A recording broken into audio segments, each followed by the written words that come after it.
The land that gave rise to the Vikings was a place of quiet enormity. Scandinavia stretches across the far northern reaches of Europe, a vast and ancient landscape shaped over countless thousands of years by ice and water and wind. It is a land of long coastlines and deep forests, of mountain ridges that rise slowly from the earth and valleys that curve gently between them. The fjords of Norway cut into the land like long, still fingers of water, reaching far inland from the sea, their surfaces often calm and dark and reflecting the sky above them. These waterways were not barriers to the people who lived there. They were pathways. They were the roads and the highways and the familiar routes that connected one small community to another.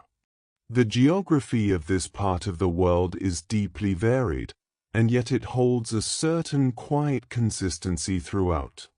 In the west, along the Norwegian coast, the terrain is rugged and steep, with cliffs that descend directly into cold seawater and hillsides covered in pine and birch trees that sway slowly in the coastal breeze. Further east, across the long spine of mountains that separates Norway from Sweden, the land flattens gradually into forests and lake-dotted plains. Sweden holds within it thousands and thousands of lakes, their waters still and often dark with the reflection of surrounding trees. In the south, the land opens up into broader, more gentle farmland, places where the soil was workable and the growing season, though short, was sufficient to sustain communities through careful effort. Denmark, the southernmost of the Scandinavian lands, is flatter and more open. Its landscape is one of gentle rolling fields and wide skies, of coastal lowlands and the slow movement of tides around its many islands.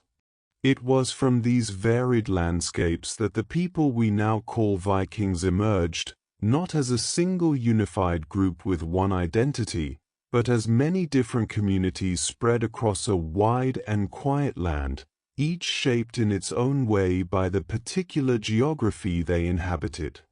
The word Viking itself referred originally to a kind of activity rather than a people.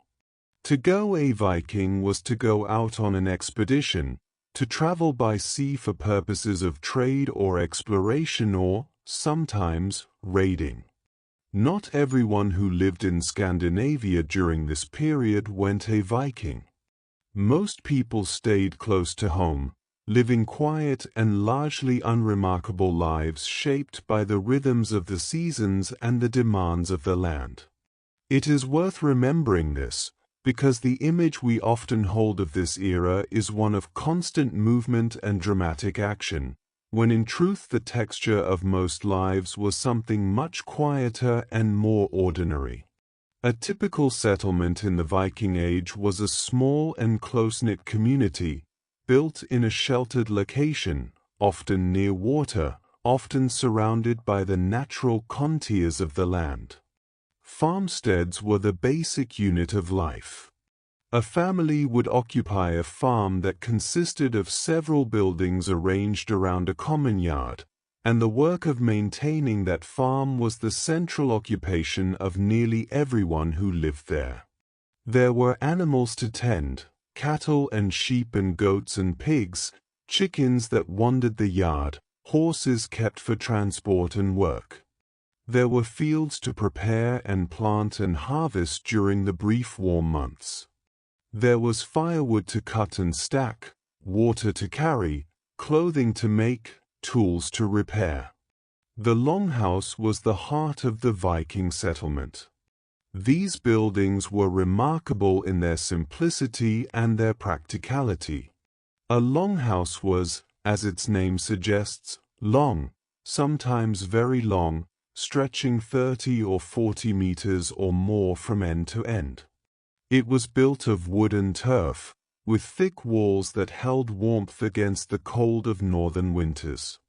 The roof was steeply pitched, designed to shed the heavy snowfall of winter, and it was supported inside by 2 rows of wooden posts that ran the length of the building.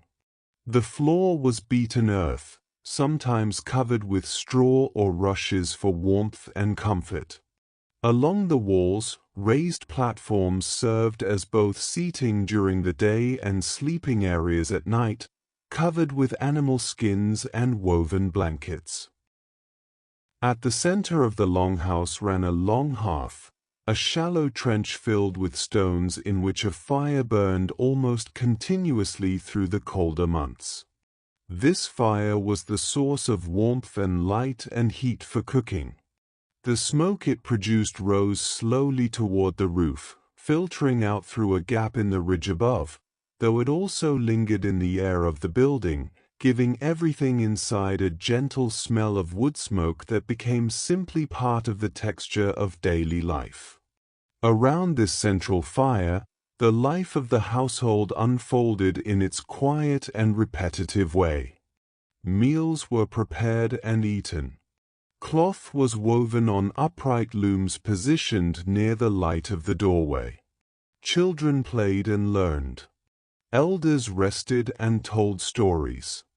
Animals, particularly during the coldest weeks of winter, might occupy one end of the longhouse, their warmth adding to that of the fire, their quiet presence a constant background to domestic life.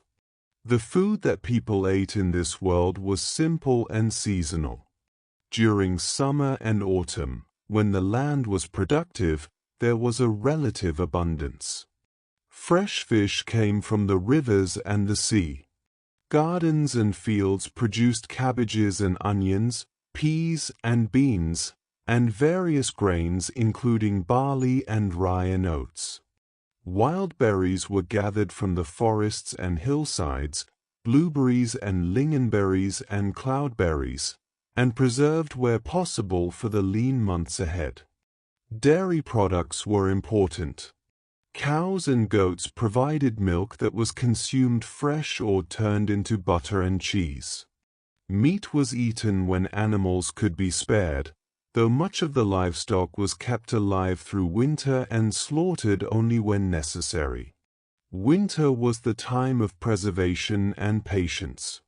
Foods that had been dried or salted or fermented in autumn became the foundation of the diet through the dark months. Dried fish, particularly, was a staple of the northern diet, kept by simply allowing the cold dry air to draw all moisture from it, leaving behind something that could last for months and be reconstituted in water when needed.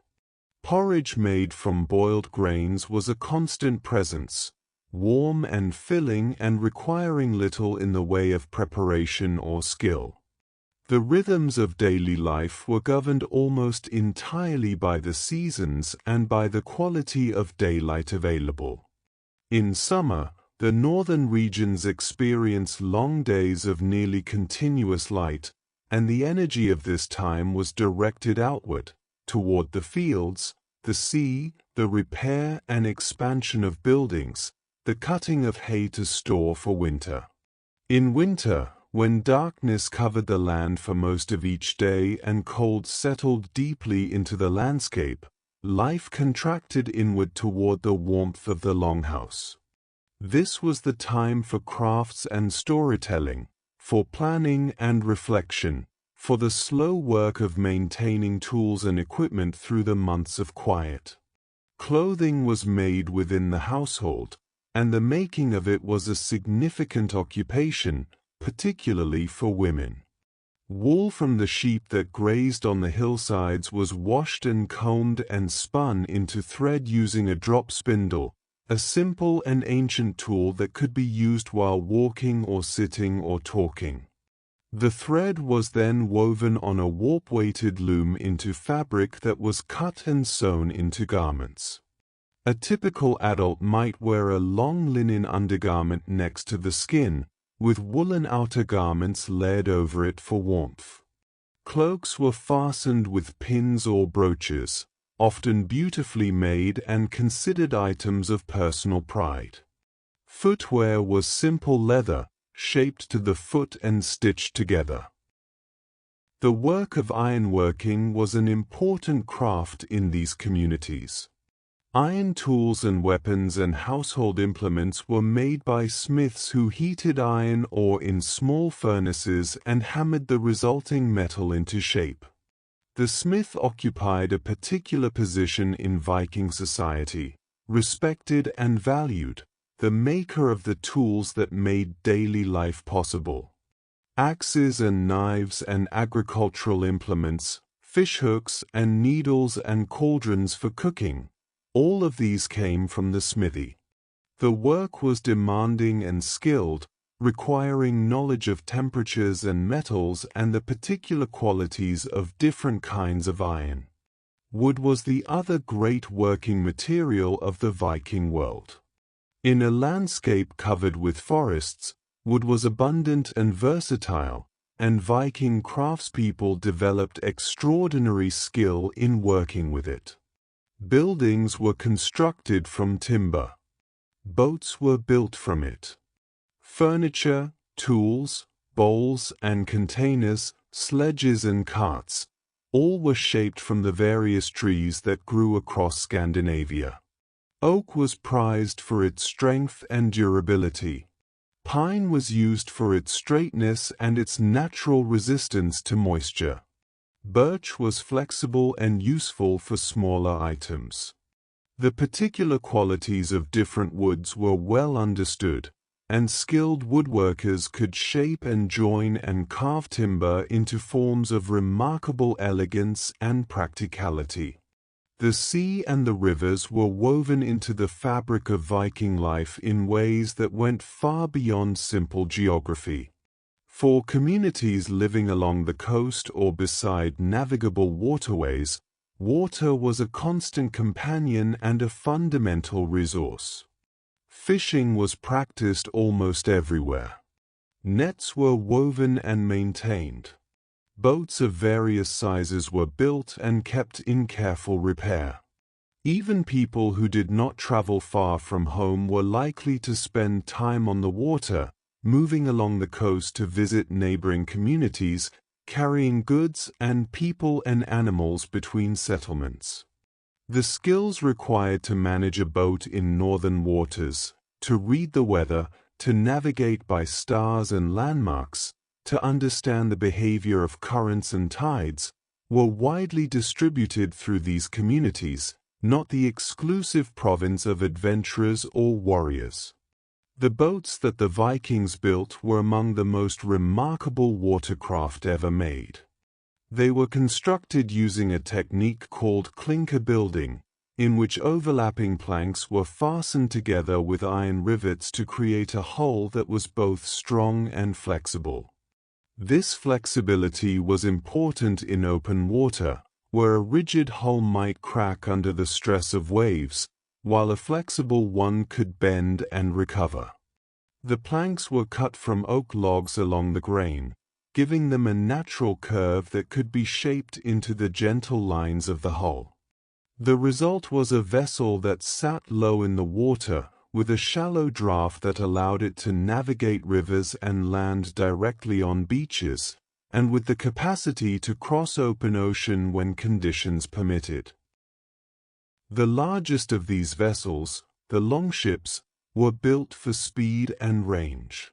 Their design had been refined over generations until it achieved a kind of hydrodynamic elegance, with a hull that moved through water with minimal resistance and could be powered equally well by oar or sail.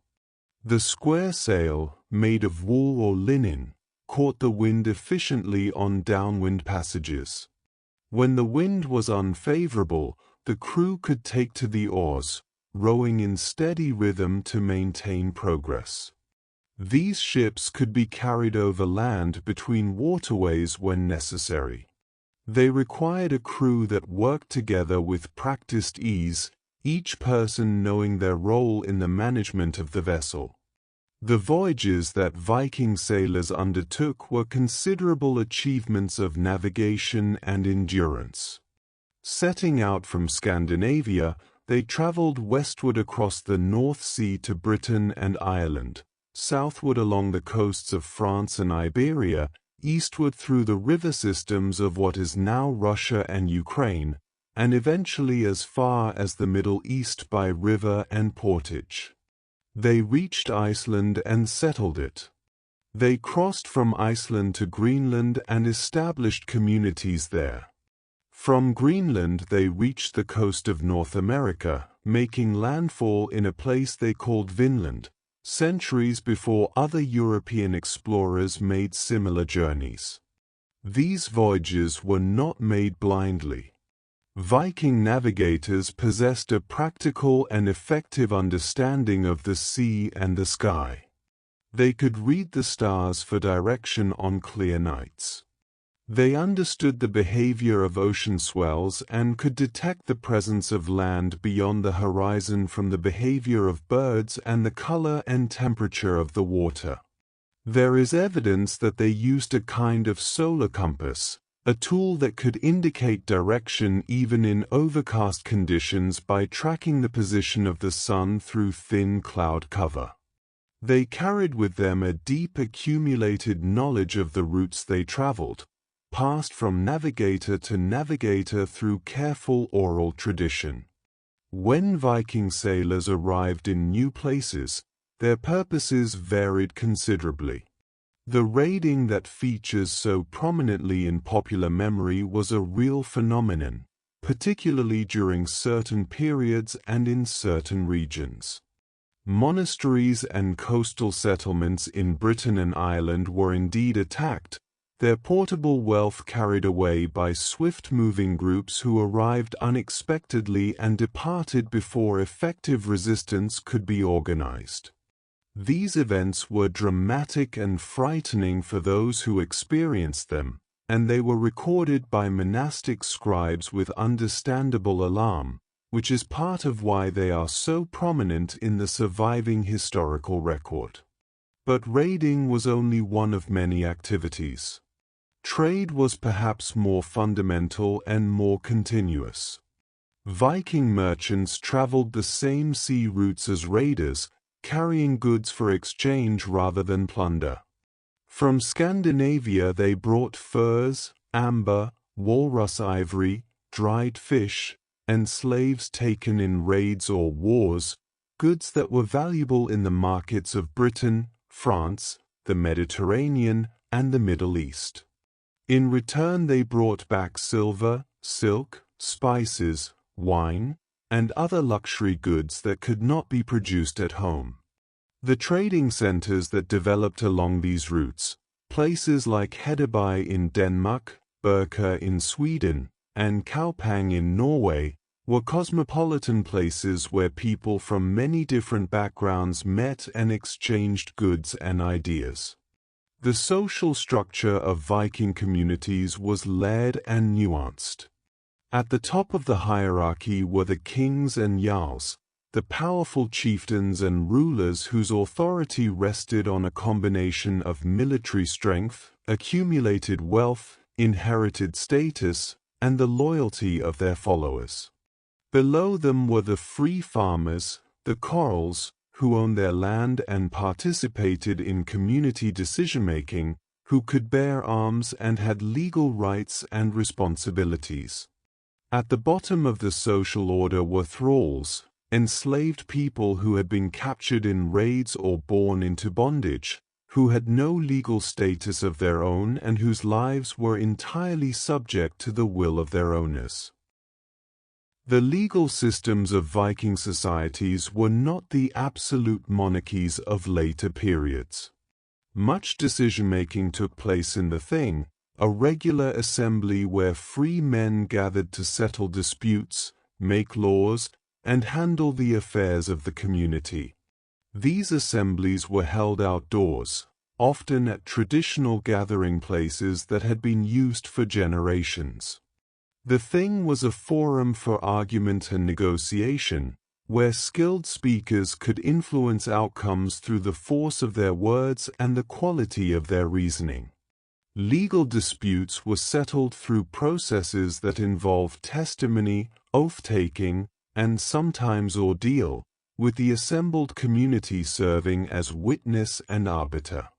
The position of women in Viking society was more nuanced than is sometimes supposed. Women did not, in general, hold formal political power or participate in the thing as equal members. But within the household, which was the central unit of economic and social life, women exercised considerable authority. The mistress of a household managed the domestic economy, overseeing the work of servants and thralls, controlling access to the storerooms and their contents, making decisions about food and cloth and the daily organization of life. She carried a set of keys at her belt as a visible symbol of this authority. She also held responsibility for the religious observances that took place within the home, making offerings and maintaining the connections with the spiritual forces that were understood to protect the household and its inhabitants. The spiritual world of the Vikings was rich and layered, populated with beings and forces that interpenetrated with the human world in ways both subtle and profound. At the center of the Norse understanding of the cosmos was Yggdrasil, the immense ash tree whose roots and branches extended through all the realms of existence. This was not a threatening or dramatic concept, but simply the way the world was understood, as an interconnected structure, with different kinds of beings inhabiting different levels and regions, all connected through the great tree. Odin was the chief of the Aesir gods, a complex and somewhat unpredictable figure associated with wisdom, war, poetry, and the dead. He was not a comfortable or reassuring deity in the way that some divine figures are imagined, but rather one who was understood to pursue wisdom at great cost, who had given his eye to gain knowledge of the runes and hung himself on Yggdrasil for 9 days to acquire their secrets. He was accompanied by ravens who flew through the world gathering information, and by wolves who embodied his fierce aspect. He was patron of skalds, the poets who composed the elaborate verse forms of the Viking world, and of warriors who fell in battle, who might be chosen to join him in his great hall, Valhalla. Thor was perhaps the most broadly popular of the Norse gods, a figure more approachable and more straightforwardly protective than Odin. He was the god of thunder and of the storms that roll across Scandinavian skies, and he was understood as a protector of humanity, using his great hammer to keep the world safe from the giants and other forces of chaos that threatened its stability. Thor's hammer became a widely worn amulet among Viking people, a symbol of protection and connection to divine strength that appears in archaeological finds across the Norse world. He was imagined as immensely strong and not particularly subtle, direct and reliable, the kind of divine figure that ordinary people could call upon in times of difficulty and feel heard. Freya and Freyja were siblings of a different divine family, the Vani, who were associated with fertility, prosperity, love, and the cycle of the seasons. Freya was connected with sunshine and rain and the growth of crops, with the turning of the year and the abundance of harvest. He was worshipped particularly in Sweden, where a great temple at Uppsala was said to hold his image alongside those of Odin and Thor. Freyja was associated with beauty and desire, but also with a particular form of magic called Sida, a practice involving altered states and the perception of hidden things, which she had taught to Odin and which was practiced by women specialists called Volvas who traveled through communities offering their services as seers and spiritual intermediaries. The afterlife in Norse belief was not a single place but a varied landscape depending on the manner of one's death and the favor of the gods. Warriors who died in battle might be chosen by the Valkyries, the figures who moved through the carnage of battle selecting the bravest of the fallen, and carried to Valhalla to feast and fight alongside Odin until the final battle at the end of time. Those who died of illness or old age went to Hel, a vast and quiet realm ruled by a being of the same name, a place that was neither punishing nor particularly joyful but simply a continuation of existence in a dimmer key. Those drowned at sea might go to Ran, who was imagined as gathering the drowned into her net and holding them in an underwater realm. The multiplicity of these afterlife destinations reflects the complexity of the Norse spiritual world, which did not organize death into simple categories of reward and punishment but rather into different territories, each with its own character. The Norse cosmos was understood to be finite, moving toward an eventual ending called Ragnarok, when a great conflict between the gods and the forces of chaos would bring the present world to a close. This was known, anticipated, and somehow accepted. Even Odin, with all his wisdom and foreknowledge, could not prevent it. Even Thor would fall, though he would take his great adversary, the world's serpent Jormungandr, with him. And yet after the ending, a new world would emerge from the waters, green and fresh and renewed, with a new sun and new generations of gods and humans to inhabit it.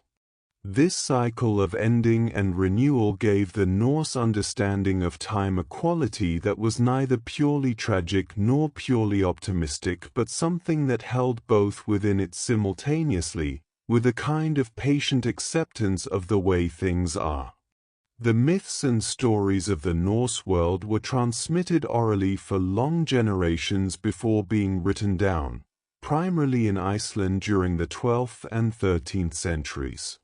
The Eddas, both the prose Edda composed by the Icelandic scholar Snorri Sturluson and the earlier poetic Edda, preserve these stories in remarkable detail, though by the time they were written down, the people recording them were Christian and the old beliefs were already fading from practice. What survives is a window into a complex and thoughtful understanding of the world, one that acknowledged darkness and uncertainty while finding within them a kind of fierce beauty. The Skalds, the poets of the Viking world, practiced their art with extraordinary technical sophistication. Skaldic verse was governed by rules so complex and demanding that mastering it required years of dedicated study. The meters were intricate, with strict requirements for syllable count, alliteration, and a system of internal rhyme. The language of the poetry was further complicated by the use of kennings, compound words or phrases that referred to familiar things through indirect description. The sea might be called the whale road or the gull's bath. Gold might be the fire of the river or the flame of the hand. A warrior might be a feeder of ravens or a tree of battle.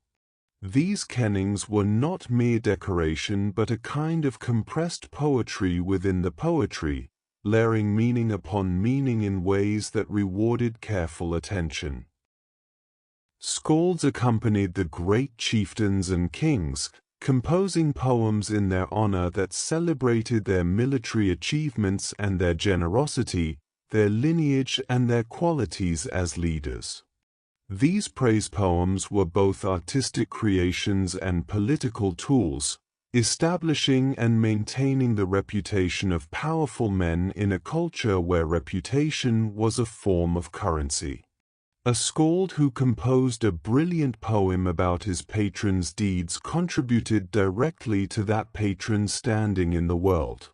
And because these poems were memoized and recited at feasts and gatherings, they also functioned as a kind of living history, preserving the memory of events and personalities long after they had passed. The feasts that punctuated Viking life were important social occasions, gatherings where the bonds of community and loyalty were renewed and expressed through shared food and drink and the exchange of gifts. A great chieftain or king hosted feasts as a demonstration of his wealth and generosity, providing abundant food and quantities of mead and ale for his followers and guests. The quality of a leader was judged in part by the generosity with which he provided for those who followed him, and a stingy or parsimonious chieftain risked losing the loyalty of his followers, who could choose to take their service elsewhere. Mead, made from fermented honey and water, was the prestige drink of the Norse world, associated with poetry and inspiration and the hospitality of the Great Hall. Ale, brewed from grain, was more common and consumed widely throughout the community. Both were produced locally from available ingredients, and the skill of the brewer was valued. The great drinking horn, often elaborately decorated and sometimes fitted with a silver rim and tip, was passed around the hall in a ritual of shared drinking that expressed and reinforced the solidarity of the group gathered there. The great hall of a chieftain or king was the longhouse in its most elaborate form, a building that might be larger and more carefully constructed than the average farm longhouse but that followed the same basic principles. Inside, the walls might be hung with tapestries and weapons and shields. The high seat, the carved and elevated chair at the center of the hall, was where the lord of the hall presided over gatherings. Benches ran the length of the hall on either side, where followers sat in positions that reflected their status in relation to the lord. The closer to the high seat, the greater the honor. Guests were placed according to their standing, and the precise arrangement of seating was a matter of careful social calculation. The making and giving of gifts was a central practice in Viking social life. Gifts moved constantly through the social network, from lords to followers, between trading partners, between kin, between allies. Giving a gift created an obligation to reciprocate, binding people together in relationships of mutual dependency and trust. Receiving a gift graciously and responding appropriately was a social skill of some importance. Refusing a gift, or failing to reciprocate adequately, could damage relationships and reputations. The most prized gifts were objects of obvious quality and value: weapons, jewelry, fine cloth, horses, things that reflected well on both the giver and the receiver. The craftsmanship that went into personal ornament in the Viking world was of a very high order. Brooches, rings, arm rings, pendants, and belt fittings were made from silver, bronze, and sometimes gold, shaped and decorated with intricate patterns that reflected a sophisticated aesthetic tradition. The boar style, the gelling style, the mammon style, the ringerike style, these are names given by modern scholars to the successive artistic fashions of the Viking Age, each characterized by particular ways of representing animal forms and interlace patterns. Animals twisted and wove through these designs in ways that were clearly not intended as realistic depictions but as something more abstract and resonant, a language of form that carried meaning beyond simple decoration. Runestones were another expression of Viking artistic sensibility, and they survive in large numbers, particularly in Sweden, as perhaps the most visible physical legacy of this period. These upright stones, often quite large, were carved with inscriptions in the runic alphabet and frequently decorated with interlace patterns and animal forms. They were raised to commemorate the dead, usually prominent individuals, often men who had traveled far or achieved something noteworthy, and the inscriptions typically record who raised the stone, for whom, and sometimes a brief description of the commemorated person's deeds or qualities. Standing in the landscape, often at bridges or road junctions or prominent locations, these stones were public declarations of family memory and pride, visible to all who passed. The runic alphabet itself was an ancient writing system adapted from Mediterranean examples, its straight-line forms well suited to carving in wood or stone. Runes carried with them an aura of mystery and power, connected in Norse understanding to Odin's great sacrifice to obtain their secrets. They were used for practical inscriptions, ownership marks, memorial texts, traders' records, but also for magical purposes, carved onto objects or into surfaces to invoke protection or effect change. The word rune itself seems to be related to an older term meaning secret or mystery, and this association with hidden knowledge colored the way they were understood and used. The Iceland that was settled by Norse migrants beginning in the late 9th century became a remarkable experiment in political organization. The island had no indigenous human population when the first settlers arrived, and so the communities that formed there had to create their institutions from scratch, drawing on Norse traditions but adapting them to their particular circumstances. The result was the Althing, an annual assembly that brought together the leading figures of all the regional communities for 2 weeks each summer to handle legal matters, settle disputes, and address common concerns. The Althing was held at Thingvellir, a place of striking natural beauty where the land drops away along a geological fault line, creating a natural amphitheater of sorts. This institution, which began in 930 CE, is sometimes considered one of the earliest parliamentary bodies in the world. Life in Iceland was shaped by the island's particular geography, which combined some fertile lowland areas suitable for farming with large expanses of volcanic rock, glacier, and highland desert that were uninhabitable. The settlers divided the usable land among themselves in the early generations of settlement, and the resulting distribution, recorded in a document called the Landnámabók, the Book of Settlements, preserves an extraordinary record of early Icelandic social history. Farms were established in the valleys and coastal lowlands, connected to one another by paths across the intervening highland, and the communities that formed around them maintained the Norse customs and language they had brought from Scandinavia while developing their own distinctive culture. It was in Iceland that the literary tradition of the sagas took root and flourished. The sagas are long prose narratives, composed beginning in the 12th century and continuing through the 13th and beyond, that tell stories of the Icelandic settlers and their descendants, of Norwegian kings, and of the great heroes of the mythological past. They are written in a style that is spare and restrained, with little explicit emotional commentary and a great deal of attention to action and dialogue.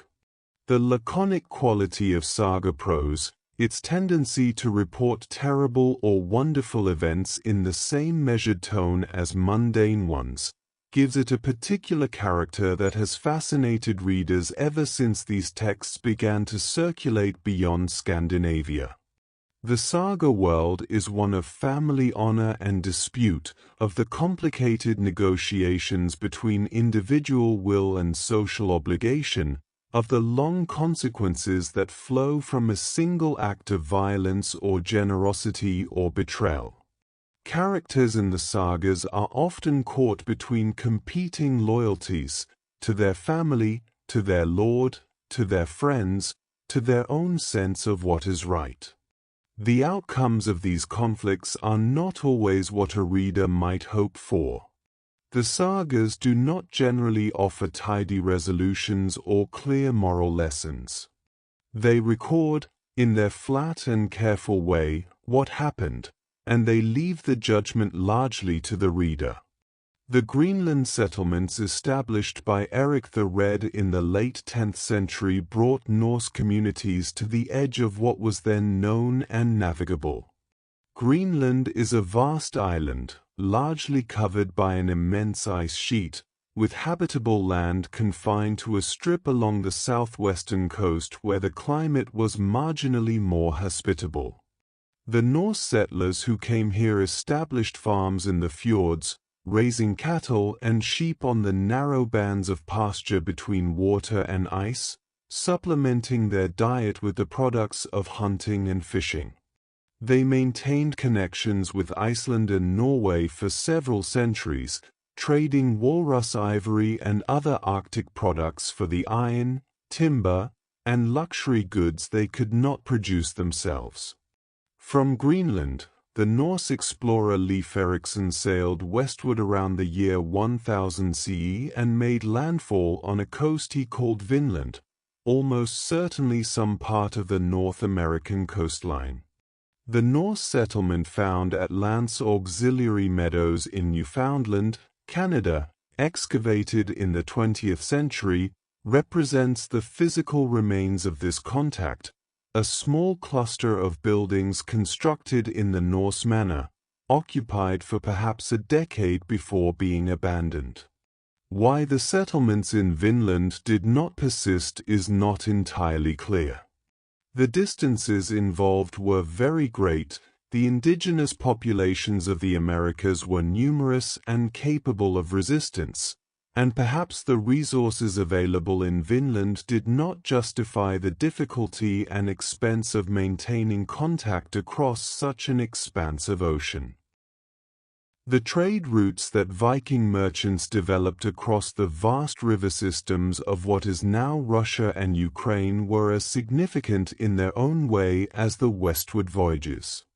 Moving through the Baltic and into the river networks that connected it to the Black Sea and the Caspian, Norse traders, often called Varangians in this eastern context, traveled routes of extraordinary length and difficulty, carrying goods to the markets of Constantinople and Baghdad.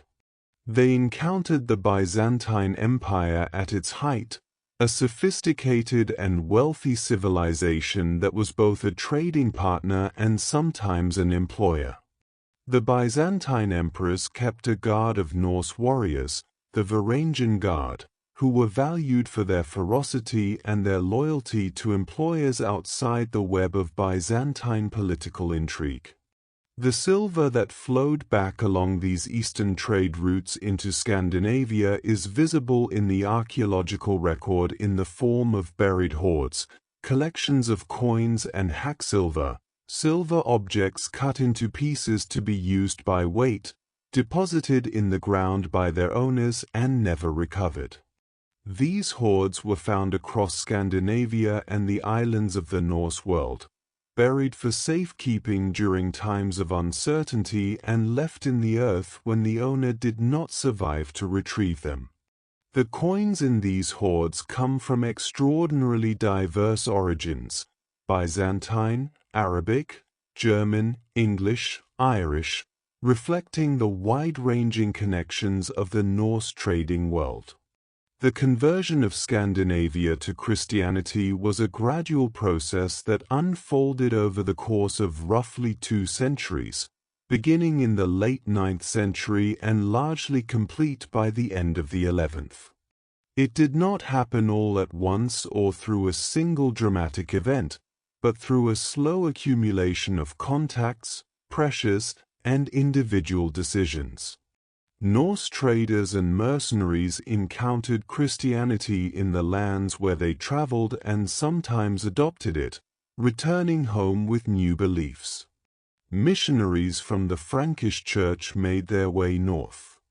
Kings and chieftains who converted found that the new faith offered certain political advantages. It connected them to the broader world of European Christendom, gave them access to literate administrators trained in church schools, and provided a unifying ideology that could help consolidate authority over dispersed populations.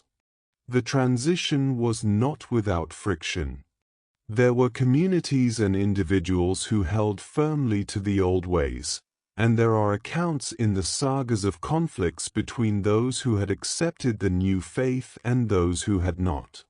Temples to the old gods, where they existed, were sometimes closed or converted.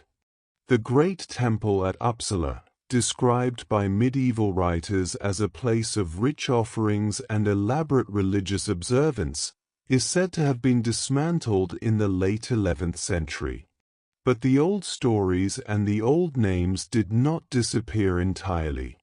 They were preserved in the literature and the poetry, and they continued to shape the imagination of the people even as the formal religious practice shifted toward the Christian. What is perhaps most remarkable about the Viking Age, looked at from a quiet distance, is the sheer extent of its reach combined with the intimate scale of its beginnings. Communities of farmers and fishermen living in relatively small settlements around the coasts and fjords of northern Europe, managing their animals and their fields and their fishing boats, somehow produced a culture of seafarers and traders and craftspeople whose presence was felt from the coasts of North America to the markets of the Middle East. They did not set out to make history. They were simply doing what their circumstances suggested, looking for land, for trade, for silver, for new possibilities in a world that rewarded those who could navigate its uncertainties. The longhouse that sheltered a family through the dark months of a Scandinavian winter was not very different from longhouses that had sheltered similar families for generations before. The fire at its center burned in the same slow way it always had. The smell of wood smoke and animals and cooking food filled the same warm space. Children grew and learned to manage boats and animals and tools as their parents had done. The old stories were told again and again, the tales of Odin and Thor and Freya, of the creation of the world and its eventual ending, of heroes who had gone out into the world and returned with silver and scars and stories of strange places. The things that were remarkable about this period emerged not from any single dramatic decision or moment but from the accumulated weight of many ordinary lives, each one making its small practical choices about where to go and what to trade and how to build a boat that would float and a house that would hold warmth against the cold. The great voyages began with someone putting a boat in the water and setting out along a familiar coastline, then going a little further than before, then further still, following the horizon with a patience that came from long familiarity with the sea and its possibilities. The soil of Scandinavia, thin in many places and demanding in its requirements, shaped the people who worked it into a kind of practical resourcefulness that expressed itself in many forms, in the elegance of the ships they built, in the complexity of the poetry they composed, in the distances they traveled to find the silver and the goods that their home landscapes could not provide. The forests provided timber. The sea provided fish and salt and routes to elsewhere. The long winters provided time to think and make and tell stories. And the brief summers, when the light lasted nearly around the clock, provided an intensity of productive energy that could carry a community through the cold months ahead. The stones that mark graves across the Norse world, the simple field stones of ordinary burials, the elaborate ship settings where important individuals were laid out in their vessels surrounded by the equipment of their lives, the tall carved runestones raised by surviving families to commemorate those they had lost, all of these speak in their quiet way of a culture that took memory seriously. The desire to be remembered, to leave some mark on the world that would outlast the individual life, is evident throughout the material and literary remains of this period. The sagas were written in part to preserve memory. The runestones were raised for the same purpose. The poems composed by skalds were memorized and repeated precisely because they carried the names and deeds of those who might otherwise be forgotten. In the end, what the Viking Age offers to a quiet and reflective consideration is not the drama of raids and battles that tends to dominate popular imagination, but something quieter and more enduring. The picture of a human community adapting to its circumstances with intelligence and creativity, finding ways to sustain itself through difficult conditions, reaching outward across oceans and rivers and unknown coastlines out of the same combination of necessity and curiosity that drives human beings in every time and place. The fire in the center of the longhouse, the steady rhythm of the loom, the patient work of the shipwright shaping a plank to the curve of a hull, the skald composing in the dark of winter a poem that might still be read 1,000 years later, these are the quieter textures of a world that was, in most of its daily moments, not so very different from any other human world, shaped by the same needs and the same desires and the same slow unfolding of ordinary time.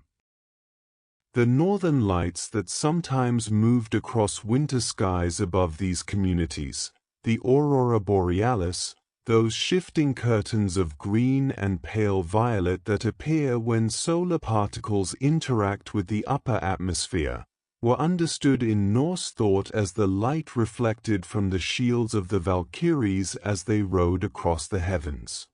Standing outside a longhouse on a clear winter night, watching that slow and silent movement of light across the darkness overhead, it is easy to understand how such an image might arise, how the mind reaching for a way to comprehend something so vast and quiet and beautiful might find in it the shape of a familiar story, translating the mystery of the sky into the language of the world it already knew. And the stars above Scandinavia on those same clear winter nights were the same stars that guided navigators across the open water, that marked the seasons and the passage of time, that had looked down on these same landscapes for all the generations before and would continue to do so long after the last longhouse had settled back into the earth and the last runestone had been worn smooth by centuries of northern weather. There is something in that continuity that is itself a kind of comfort, the sense of being held within a world that is larger than any individual life and older than any particular moment, that turns through its seasons and its centuries with a patience and a steadiness that outlasts every human urgency. The water in the fjords rests dark and still in the long evenings of the northern summer. The birch trees along the hillsides turn their small leaves to the light. The fish move in their quiet patterns beneath the surface of rivers that have been running the same courses for longer than human memory reaches. And somewhere in the landscape of this ancient and quiet world, the remnants of a longhouse wall persist in the earth, and the outlines of a ship burial are visible in the pattern of stones on a hillside, and a runestone stands at the edge of a field, its inscription worn but not entirely gone, still holding in its carved lines the name of someone who lived and worked and sailed and told stories in this world 1,000 years ago, and who wanted, in the way that all people want, to be remembered.